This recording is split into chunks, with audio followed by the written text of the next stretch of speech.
never worked a day in my life. Every opportunity to serve is a privilege. It's a privilege. It's a gift to be able to serve. And so that seeing your presence today, to be able to serve, thank you.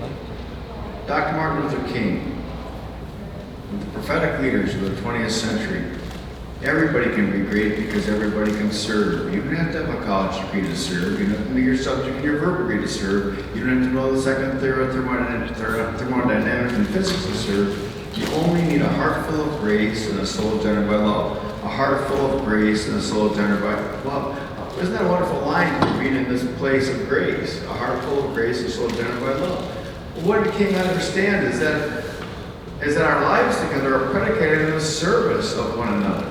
And that's why it's called servant leadership.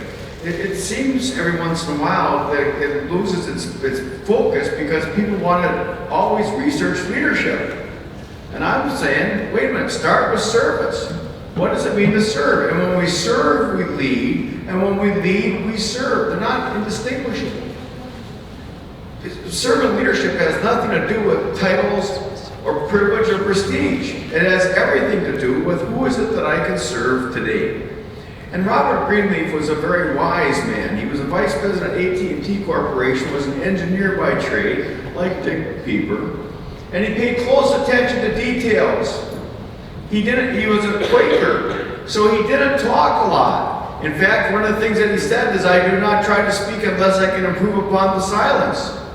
So he was a terrible interview, they said. You'd ask him a question and he'd respond with one or two words. So why would he be such a wonderful person to quote when we're talking about civility? He writes this: listening. I've had substantial involvement with listening. About 40 years ago when I was at AT&T, we made studies confirming that much disharmony in the organization was due to bosses not listening to the subordinates. We accepted that some of this was built into the role because those who emerge as managers are likely to be more assertive than most, and therefore not likely to be natural good listeners. So we put together a 3-day course on listening called Talking with People. In the end, we gave it to all 80,000 managers. This would not be an unusual thing today, but then it attracted quite a bit of notice. 80,000 managers. AT&T was the largest corporation in the world, and he began to recognize that those who were the most influential, inspiring, effective leaders were those people who took the time to listen to their people. So when we talk about civility, to give each other space and time just to listen. Listen, it has the same letters as the word silent. To be silent in each other's presence is an act of civility. To allow people to finish their sentence or their thought is an act of respect. To listen carefully and compassionately is to say, I love you. That's beautiful, as always, Tom. I was really interested about the topic that we chose for this session on this city tour, the civility piece. One of the things that I love about servant leadership, really something that makes it easy for me to get behind servant leadership, is servant leadership allows me to be the same person at home with my kids, out in public with my friends, and in the workplace. It allows me to be my authentic self. It doesn't ask me to be something different in different places.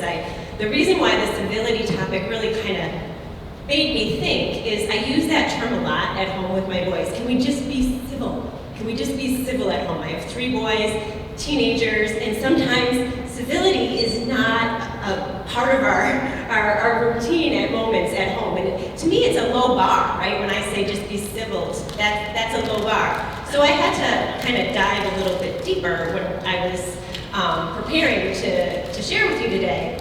And one of the things that I found was a different definition of civility that resonated with me a little bit more. And it's beyond being polite and respectful.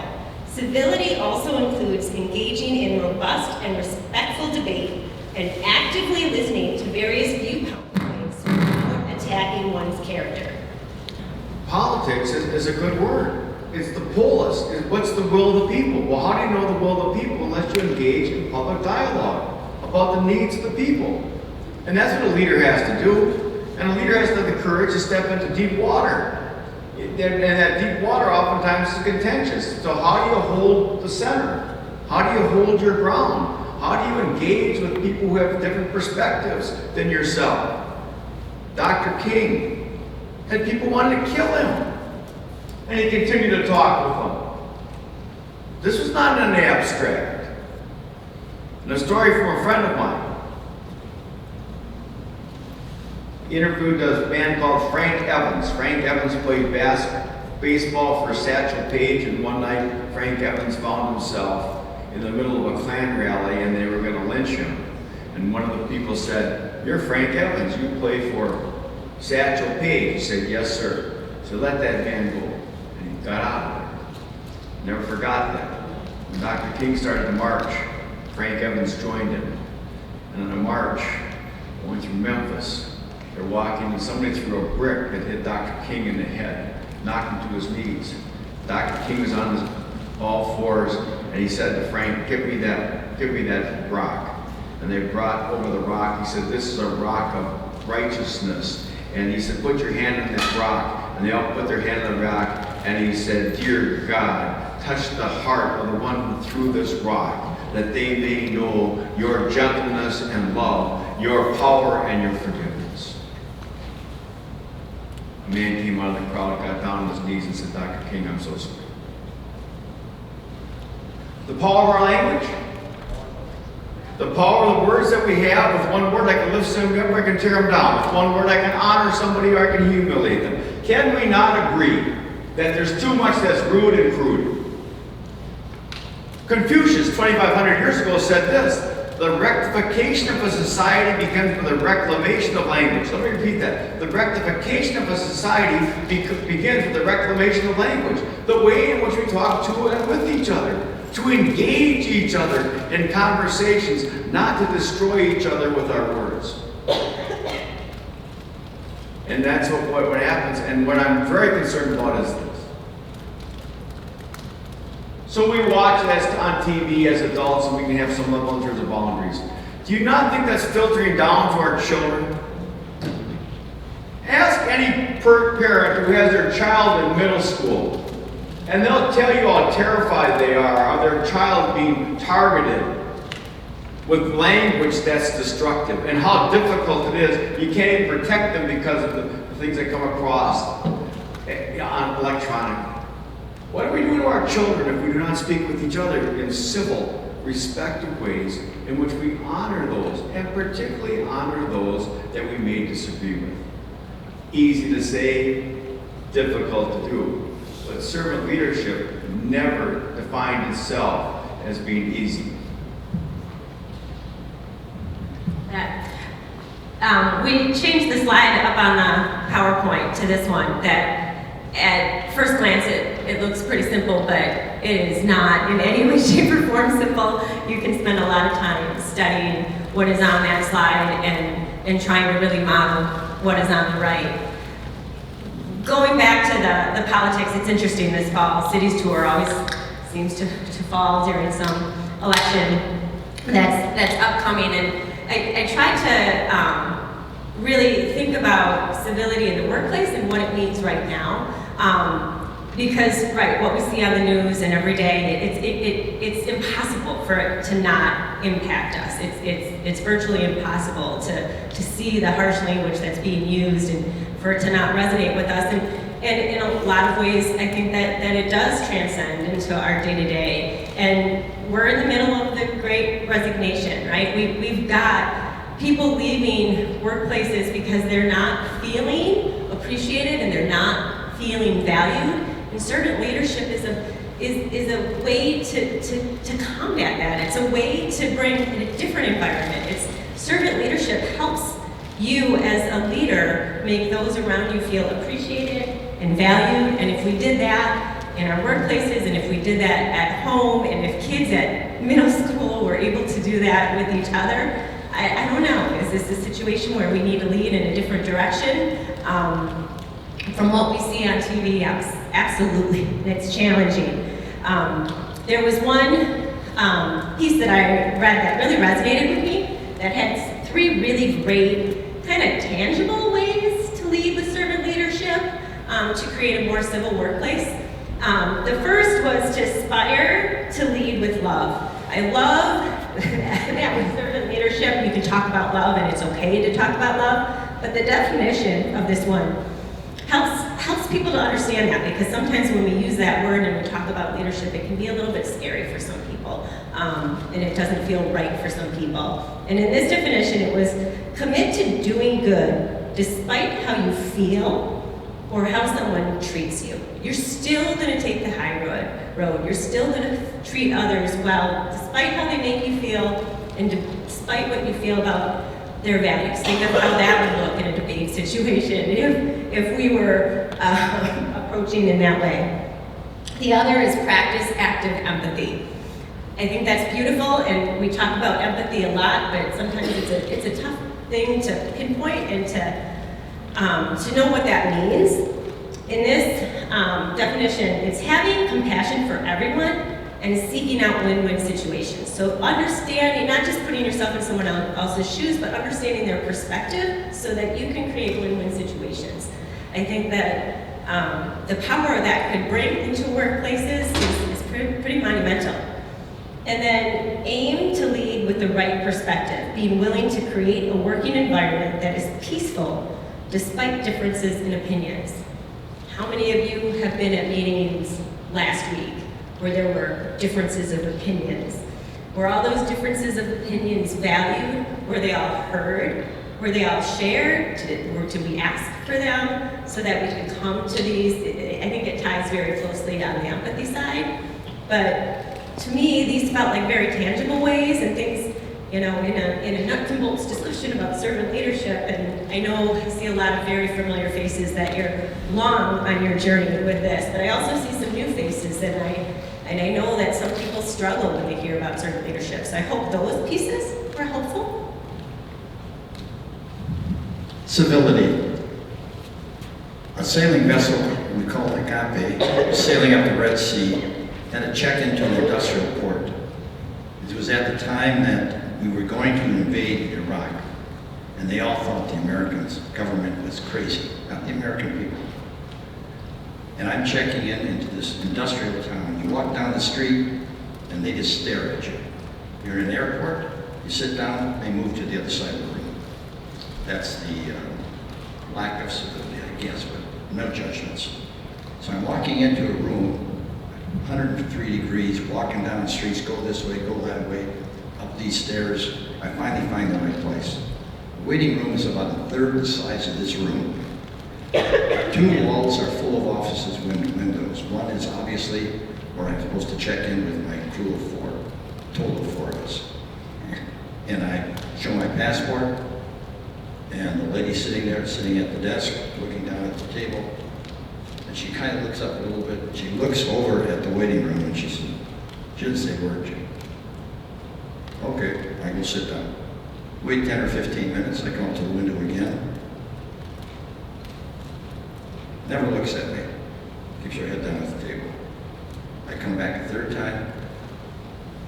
So I hand her my passports. She looks at them. Boom, boom, boom, boom. And then I say to her, Assalamu alaikum. Her whole body changes. She has this big, shining smile on her face, looks at me. And that's how I left. So when I was traveling through that part of the world, I had that phrase, which means slightly different in Indonesia than it does in Yemen than it does in Egypt. But it means something to the effect, peace be with you, or God be with you, or something like that. And just that little gesture, respect for her, make no judgments. Stay on the high ground. Tom, I'm going to let you wrap it up. You have 3 minutes.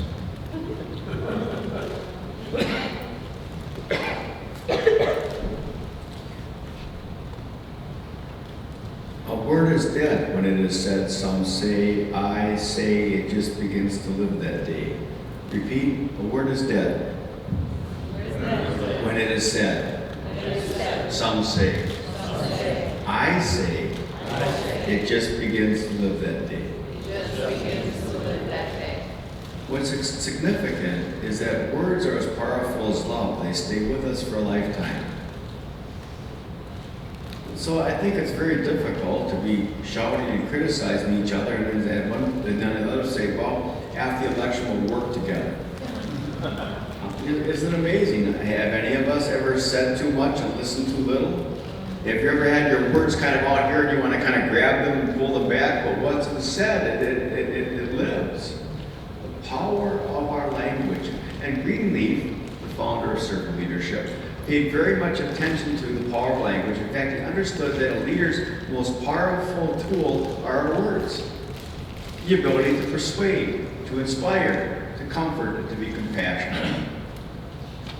Second, what's really important is empathy, but an empathetic imagination. Just previous to our conversation beginning, I had an opportunity to reconnect with Dick. And a year ago at this time, he lost his son-in-law to a battle with cancer. If I would say to Dick, oh, I can't imagine what you've experienced, what am I telling Dick? I don't care about you. I can't imagine. I have a son-in-law. I can't imagine what it must be like for a family in the midst of grief. Or when people looked at Uvalde, oh, I can't imagine what those families are. Yes, we can, but we don't want to. But that empathetic imagination really allows us to build bridges with people, to overcome difference, and to find common ground. And in that moment, our lives are changed. Servant leadership is a lifelong journey, and along the journey, each of us is being changed. And I think that's what's really exciting, exhilarating, challenging, and sometimes frightening. But how good it is to be in a room with people who believe in the common decency and commitment to a good greater than ourselves. Thank you, Tom. Thank you, Tom. Thank you, Deanna. Good afternoon, everyone. Yet my mom, Magna Cum Laude graduate of Marianne at the ripe age of 75. That's the part that I love. Double major, decided that, you know what, it's never too late. Was being talked out of going back when she was given a free opportunity to do so. And I had an opportunity to coach my mother. So that's the gift that just keeps on giving. So I want to talk a little bit about servant leadership just because it's my North Star. It's really why I do what I do. And yes, I've been in banking for almost 40 years, but in that 40-year journey, it's given me the opportunity to see what's being done the right way and what's been done the wrong way, so that as a leader, I can hopefully help to steer the ship in the right direction for the team, not just because of course, being the number one bank, but also being a compassionate leader who cares about the people who are responsible for executing to vision. The individuals who go home every day and deal with work and they deal with family and they deal with whatever is going on in their lives, that is important to me as a leader. And because of that, I always talk about servant leadership because I believe the servant leader is the one who really looks at the aspects of everything around them and supports every aspect of what the experience of the team encounters. So I'm going to go ahead and get started with the slide presentation, but before I do, I had to look up the definition. By the way, I love the listen silent piece because I didn't used to talk as a child growing up. I used to do a lot of listening, and now my family's like, who is that person? Because that's not my relative who talks all the time. So thank you for that listen service piece there. Or silent piece. So in the Webster's Dictionary, civility is defined as formal politeness and courteous in behavior or speech. That means that you think before you speak. You think about the impact of your words, because to me, I believe that words have power. What you put out to the atmosphere creates something, whether you mean it or not. You think about it and then you wait for the fruit of what you've just poured out into the atmosphere. That's my belief. So just getting started with the slide. Okay, you can skip that one. So just a little bit more about my family. My husband is actually at JP Morgan Chase, so that's a fun conversation. I'm in his banking for Chase. And we've both been in banking for a number of years, and we usually tell each other, especially during the beginning of the Great Recession, 2008, 2009. You know what? We're gonna have 5 minutes of work, and then that's it. Then we're Johnson households. So just from that perspective, making sure that the family has an opportunity to share what's going on in our atmosphere, whatever that sphere of influence is taking place in our surroundings, knowing that our teams who we're responsible for have that open dialogue to really share, just pour out what the heart is speaking in the moment. That's key. So as it pertains to profession and personal, the one thing I love about today is that we understand, I believe all of us understand that there's no way to like clone ourselves. Like, this is not my professional Nina, and this is not my personal Nina. It's one person.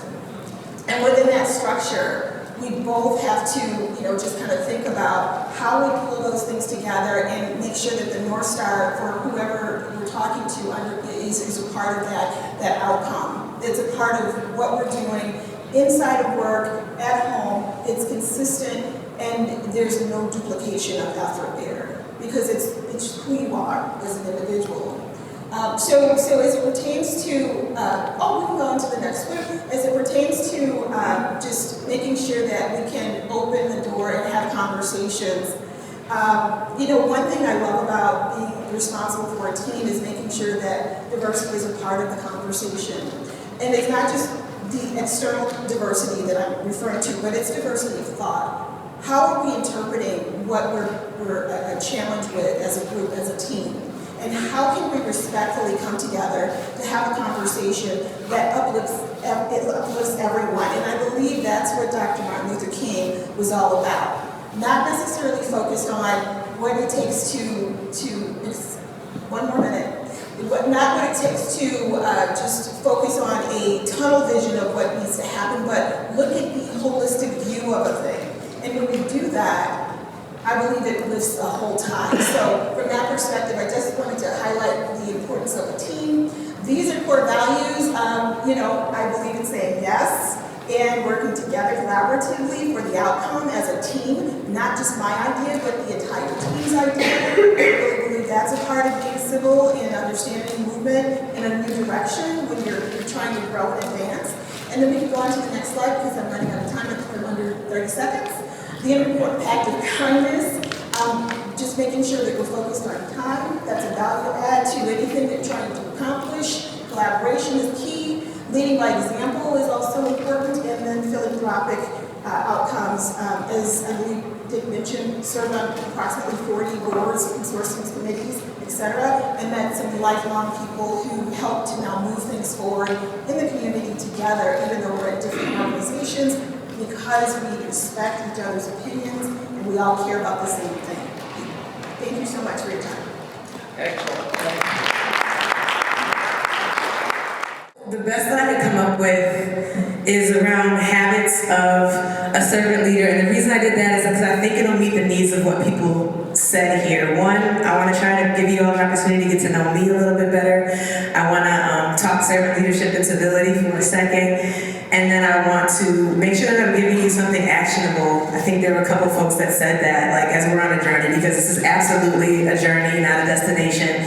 We are all looking forward to how we can become better servant leaders. So the reason why I wanted to anchor it in habits is because habits are something that you do with pretty much little thought, and they can be built intentionally, and that's a big piece of my background. Education has always been that, and not just your traditional K-12 when we think our school teachers and our history education. I'm talking about learning generally. So that is something that I'm incredibly passionate about, and I think I've had experiences that have led me in servant leadership that I didn't even identify in my early days as being a servant leader, but I was forming that, and it wasn't until later, after much reflection, that I realized that was the anchor of how I've led. So growing up, one, I had two incredible examples. My mom worked for We Energy. She was a VP of HR. She's in the corporate space. My dad worked for a labor union. And so at a very early age, I had examples of incredible servant leaders. They didn't just do their job. They cared about the well-being and the health of the people that they were with and around.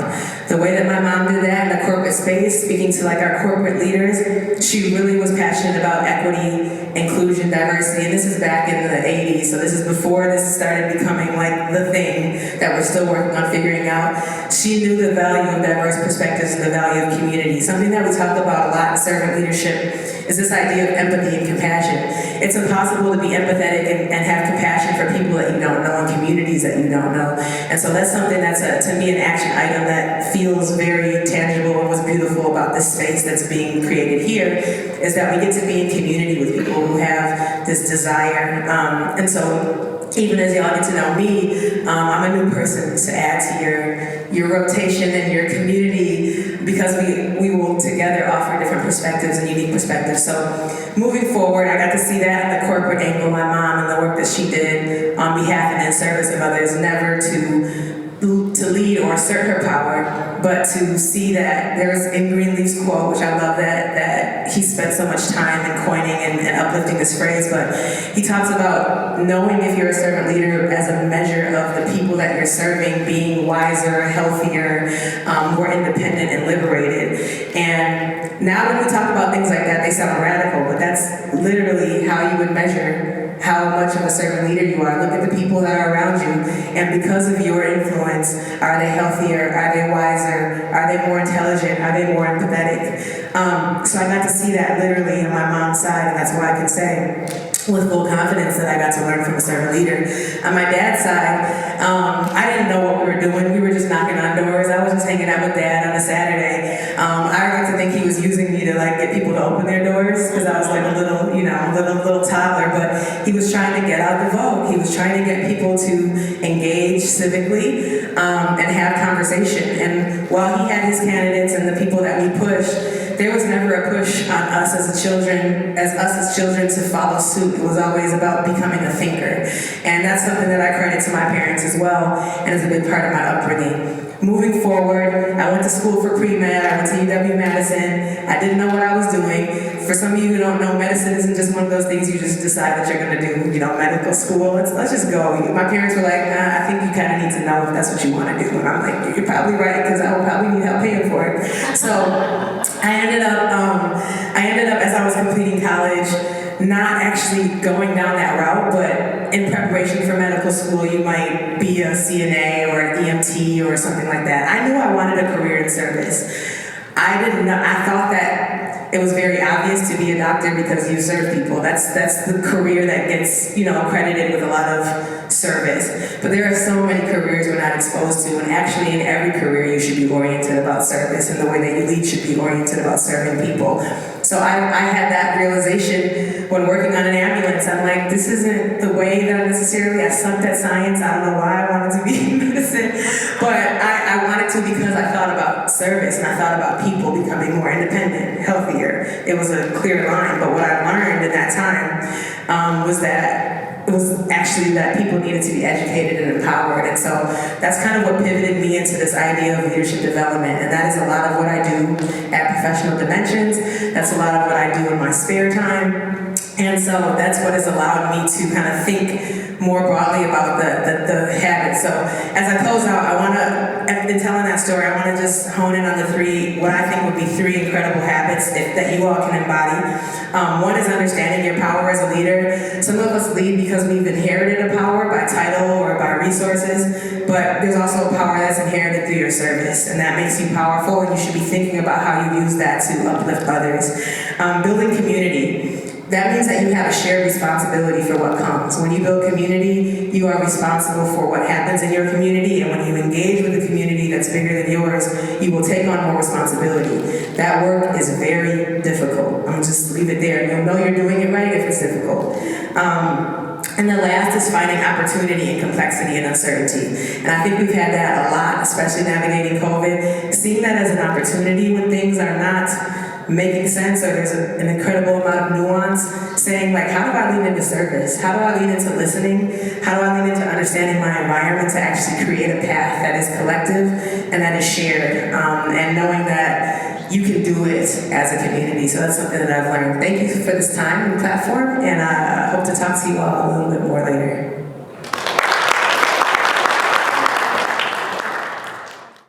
I'm going to tell you two different stories today, and it's about the amazing power of servant leadership, how you can help you lead from the inside out and then lead from the outside in. My first story is, I did the same thing. I looked up the definition. I always look up the definition before I do anything. And when it came to reading it, civilized conduct, courtesy, and politeness. And when I read that, I was like, oh my God, this is the theme of my book. This is the underlying theme of my book. Servant leadership from the middle. And I wrote the book because I realized, when you look at, sorry for my high tech stuff here.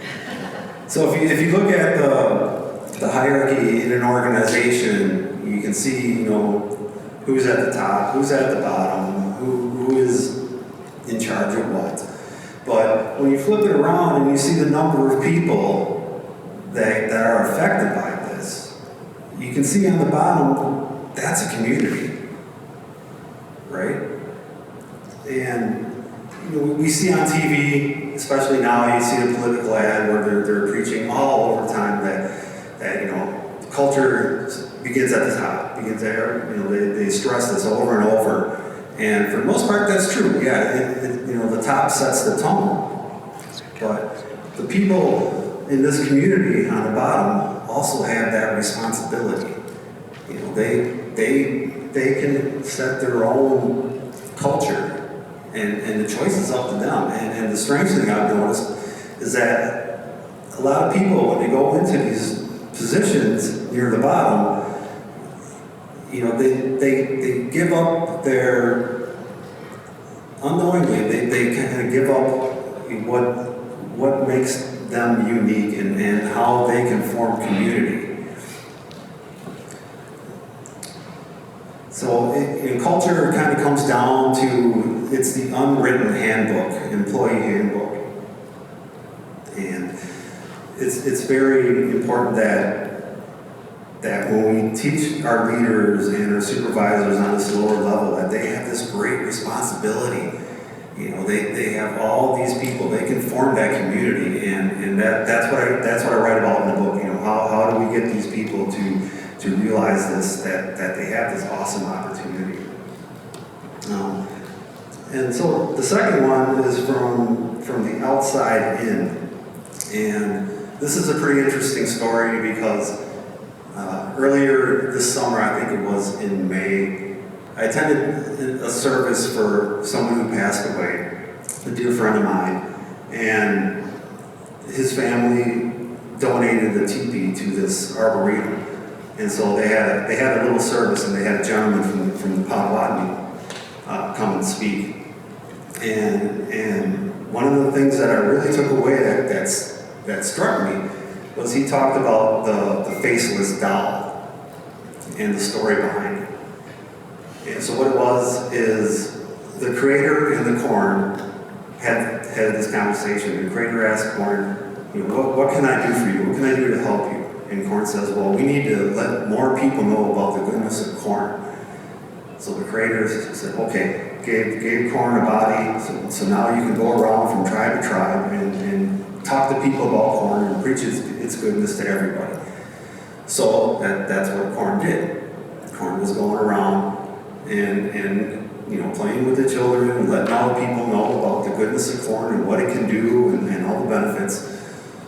So the corn was supposed to meet with the creator, but on the way, she happened to look down in a puddle and she realized how beautiful she was. So she stood there and she was just looking at herself. And so she was late with her meeting with the creator. And so the creator was upset about this. He says, hey, this isn't about you. You're supposed to be out there, talking about the corn, the goodness of the corn. And so she said, and the creator says, if this happens again, there will be a great punishment. So corn went back out and was doing her thing. And when she came time around to meet with the creator again, she saw her reflection in the puddle, and she stopped and she was looking at herself. And so this upset the creator greatly, and her punishment was that he took her face away and shrunk her down.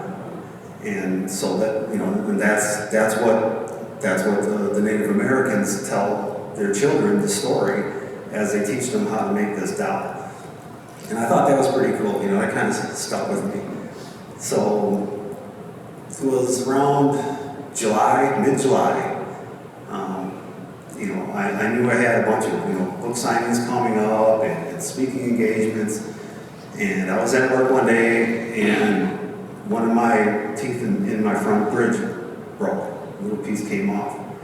And I started freaking out. I was like, oh geez, I got all this stuff I gotta do, you know, and people are, you know, I gotta present myself decent for pictures. And so I you know, made a dentist appointment right away, you know, try and, you know, fix this situation.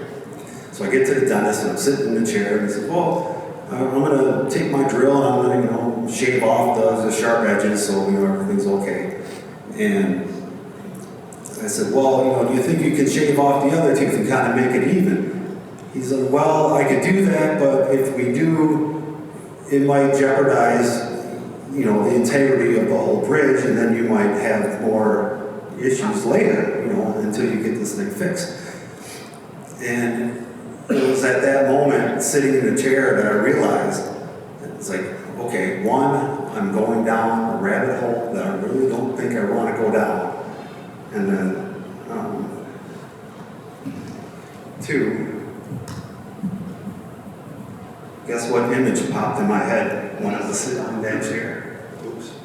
No, not Google Maps.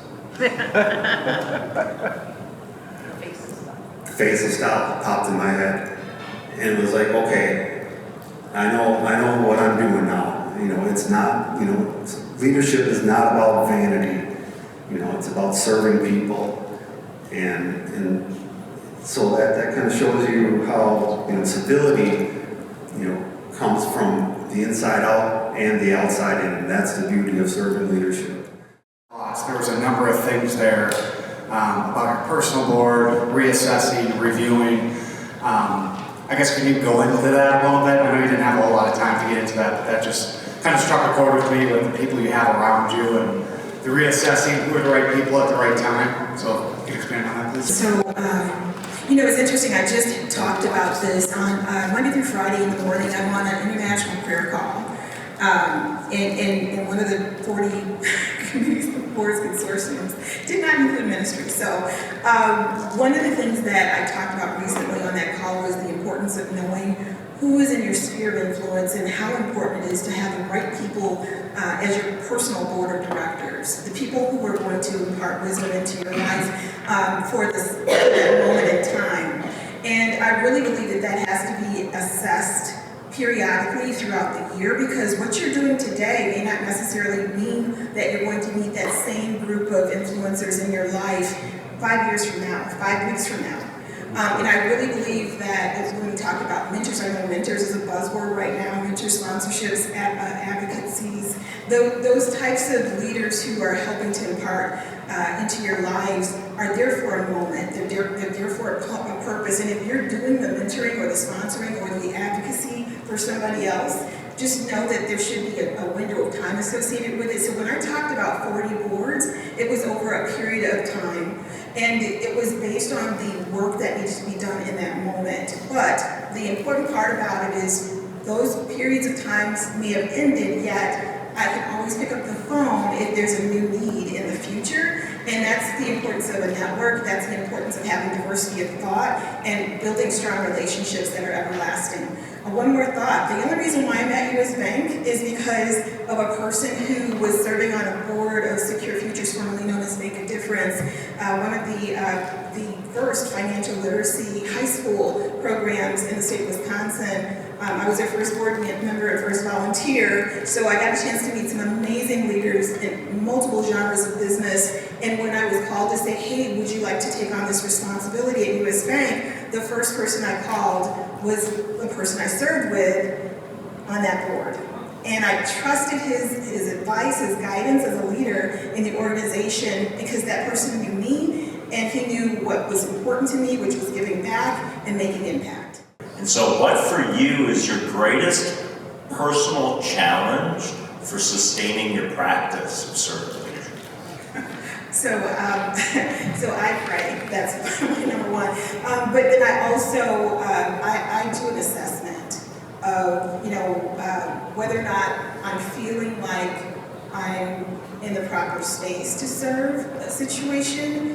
Do I need to refer somebody in that pool of resources that I have in my network to take the ball, the baton, and run with it? Because I don't really profess to knowing everything there is to know about a scenario. I know as people evolve, as situations continue to evolve, especially during COVID recently, I needed a whole village to help sustain growth and development. So many times I will find that, this is not something that I can answer, but I know, my brother or my sister, somebody else can help to support this need. So I think there's some humility associated with servant leadership that is not associated with me being the person who answers, but my network hopefully helping to come up with a solution. For me, leading from the middle, the hardest part is keeping the faith. Even though things happen and all the stuff that goes on with work, that's the hardest thing. And I always use the analogy, how you eat an elephant one bite at a time. You just got to keep chewing that elephant. And something else that I've come across recently that I really like is a quote I heard from Bruce Lee. And this is what he used as he helped himself become great. He said, Because I can always punch him too. research your own experience, add what is useful, reject what is useless, and then add what is your own. And as I look back over my servant leadership journey, it's like that whole quote just rings so true, whether it was writing the book or that dollar popping into my head, it was all following that same path. So that's what I got. I think the greatest challenge is what we're all navigating, which is this line of the world as it is and the world as it should be. If you live too much on either side, you lose hope. Because if you're living purely in a world of servant leadership where everyone understands these concepts and can contribute to community in that way, that is the world as it should be, you are not going to be able to garner the resources, the support, the belief, the people in the world as it is.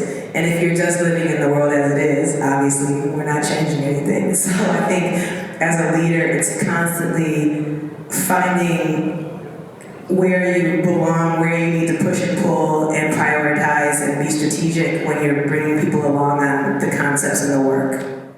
I think that when you mentioned building community, that there's a lot of challenge, and if it's not challenging or difficult, then you're not doing it right.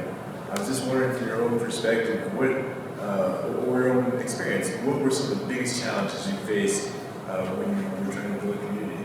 Yeah, so I feel like I'm in it now. So a little context, Professional Dimensions has been around since 1978. A women's business association that was created by 3 women who basically said, we're kind of underrepresented, we're in very male-dominated places, we're in business, and we kind of need a place for us to be together and support each other, talk through our own unique problems, and advocate for other women. And from there it grew. But at that time, a lot of people just thought about diversity as a woman. And a lot of people just thought about diversity as a white woman, to be more specific. And so now I think as we're progressing and we have these goals where we say we want to be more diverse, both in thought but also in appearance, like who we are as an organization, to be completely diverse is challenging, because it's just like, think about a teacher that's teaching a specific, a specific class of all people who need to know the same thing. Now you've just spread, by having that inclusivity and that diversity and making it a space where people feel like they belong and can speak up. Now you have differing opinions.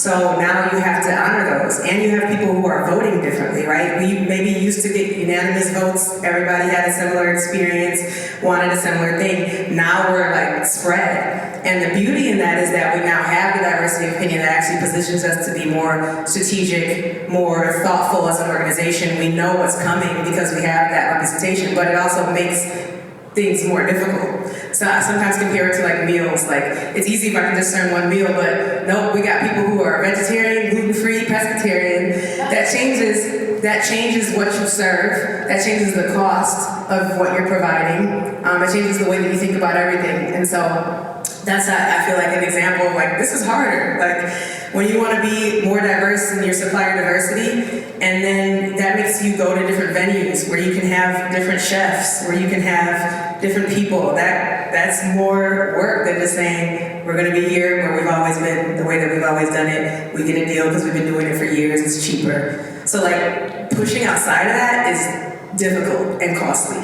So, and that's not always what we advertise, but I think more people respecting that about places helps us to do it more, because now it's like, you know, we're getting closer to the world as it should be. How do you know, for me a challenge is getting time to spend on stuff like this, getting time to mentor my team and truly serve them and not be so caught up in all of the rest of the day-to-day stuff. What suggestions do you have for that? For me, it's just listening. Listen to people. Listen to what they need, and try and figure out how you can best, you know, go about getting that to them.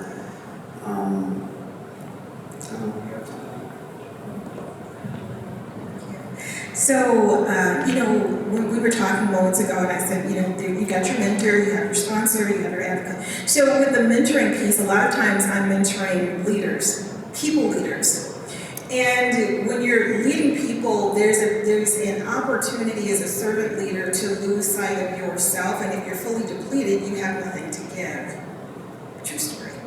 So because of that, I had to really go through, you know, how at the end of the year, this time of year, we go through strategic planning in business, and just like strategic planning for business, I had to strategically plan how I was going to manage my time.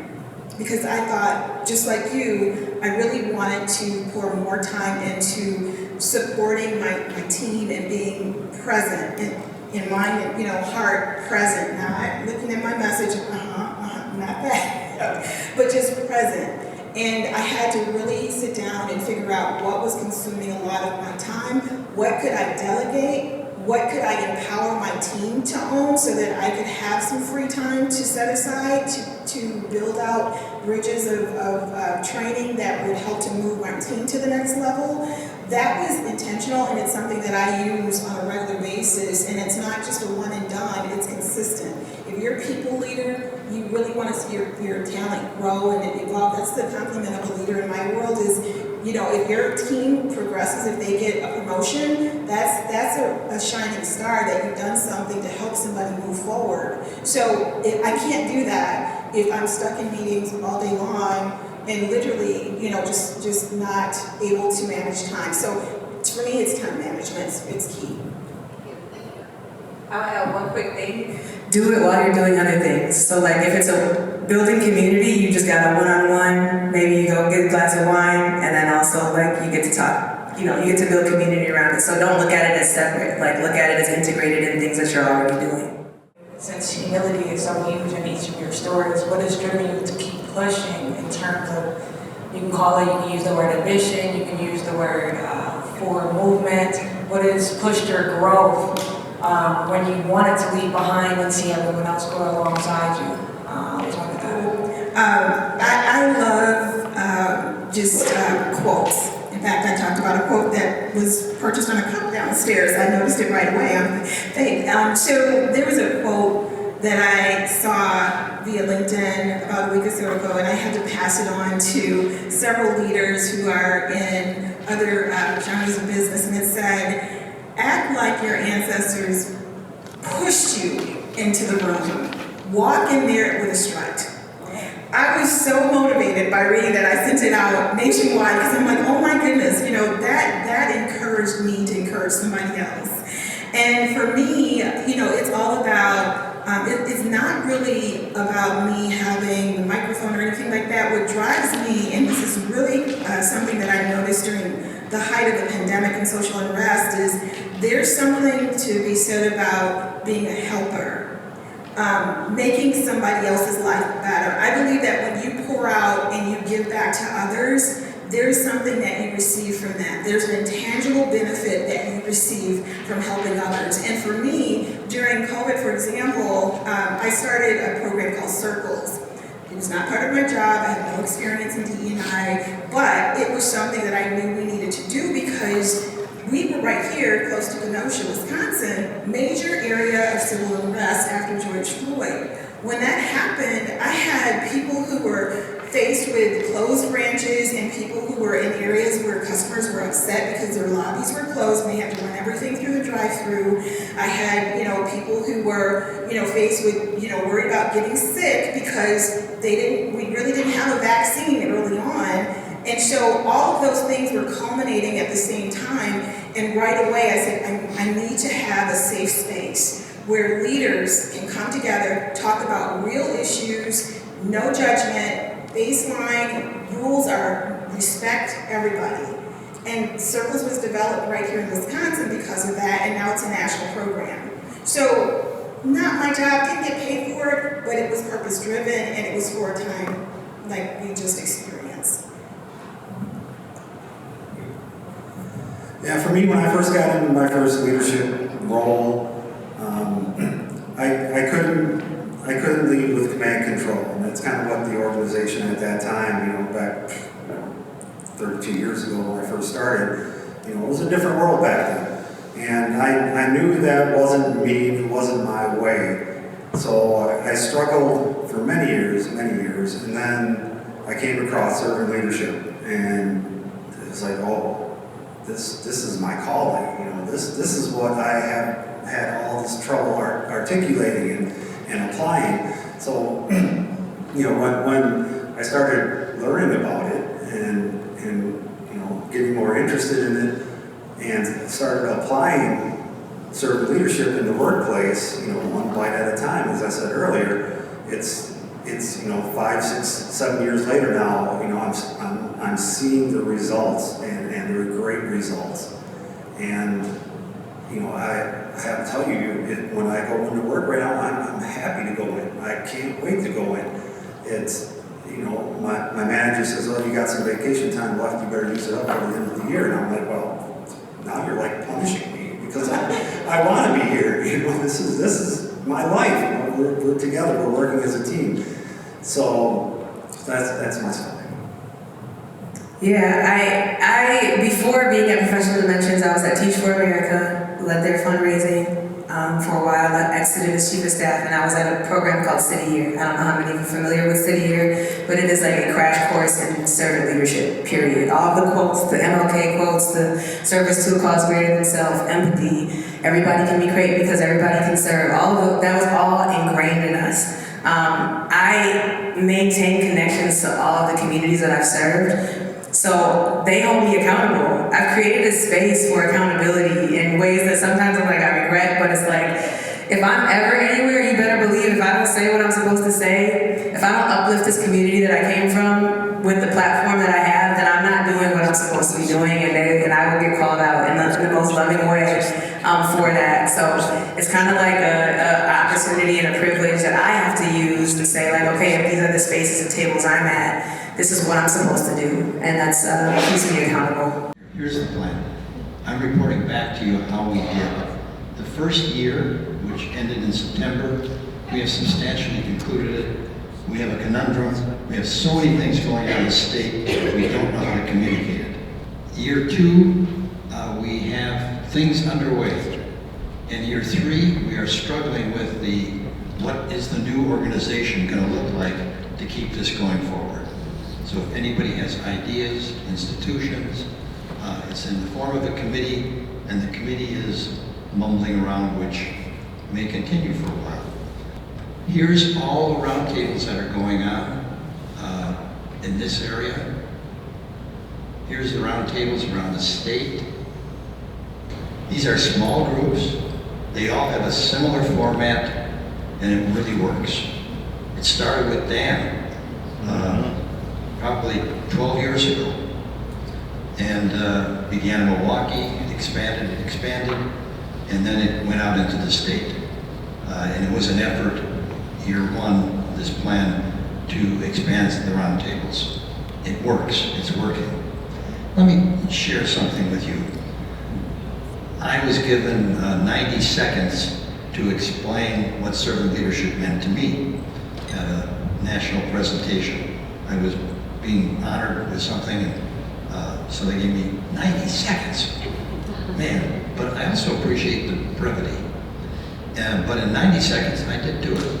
And the conclusion of the 90 seconds was this, and this is what I'd like to share with you. That this journey of servant leadership, you don't have to call it servant leadership. You can go to the best test. You can go to the other board there that was up before. You can take a picture of that, take it with you. And it shows the difference between servant leadership and a traditional leadership style. And the servant leadership is hot. I can tell you that on this journey, I'm 86. So I've been on this journey inadvertently since I was probably pretty darn young, less than college. When I look back, I was not in charge, but I had to focus. It is very, very rich place to dwell, was my conclusion of the 90 seconds. So I encourage all of you to think in your own terms. You've got to stay on the high ground. You will be challenged coming out of your ears. There will be times when, in the case of a business, we were going to go out of business, but we stayed on the high ground. If we could easily get off the high ground by functioning the way the people we were with was functioning. But I said, no, we're going to stay on the high ground. Well-kept secret. See those stats there? Servant leadership, it's only 93 million. Lead by serving is 1,240 million. And I will tell you 4 years ago, 5 years ago, that was still a marked area that people were thinking and writing about and teaching. But it has exploded. 1 billion articles, books, and discussions. The other is Wisconsin State Servant Leadership. 94,000 people have been involved in that. There are such rich things going on in Wisconsin. I can't share it with you, mainly because it gets into the public sector. There are some ugly people that will just come after you tooth and nail and just kind of try to destroy what's going on. It's sensitive, it's in the public area. But I'm telling you, it's worth praying about if you're a prayer person. And if you're not, just give it your positive energy. There is the Scholars Program. That's a wow deal worldwide. It is wow. I don't have time to explain it all. Hopefully next time I'll tell you something that has occurred that's in process right now. Big, very big. The Academy of Management, University of Missouri St. Louis, that PhD program, which is now done. The first group went through in education, putting a thread through servant leadership. These are academics, understanding, writing, lots of them. Can't go through. This I would like to plant with you if you get to a low spot. Every noble life leaves its fiber interwoven forever in the work of the world. That's each one of us. Each one of us. Don't look for that, but know that is what's happening. It's beyond you, it's beyond your lifetime, but it absolutely works. We could have a seminar on that, and I got enough material to give you the proof. Just know it works. And it is beyond us. Whoever said they got the answers. I mean, you can tell me how the Milky Way works, how everything interconnects, bodies, people, nature, and maybe even you think you understand how the universe works. Absolutely silly. Go to the high ground, make sure your heart muscles, heart neurons are connected to these neurons up here. And if they're interacting, or you get somebody to discover that is you'll see their eyes bright up when they finally discover that. And it'll be in some unique way. Just give them a hug. Closing gratitude. Tom. A poem. Threads. Sometimes you just connect like that. No big thing maybe, but something beyond the usual business stuff. It comes and goes quickly, so you have to pay attention. A change in the eyes when you ask about the family. A pain flickering behind the statistics about a boy and a girl in school, or about seeing them every other Sunday. An older guy talks about his bride, a little affectation after 25 years. A high achiever lasts before you want him to. Someone tells about his wife's job or why she quit working to stay home. An old joker needs another laugh on the way to retirement. A woman says she spends a lot of her salary on a nanny, and a good one's hard to find, but it's worth it because no one is more important than the baby. Listen. Listen. In every office and workplace and community, you hear the threads of love and joy and fear and guilt, the cries for celebration and reassurance, and somehow you know that connecting those threads is what you're supposed to do, and business takes care of itself. Somehow you know that connecting the threads is what you're supposed to do, and business takes care of itself. Thank you to our presenters for laying the groundwork for humility, respect, and reverence, which allows us to create the sacred space where connections are made and lives are changed. Thank you so very much. See you again in the spring for our next conversation on servant leadership.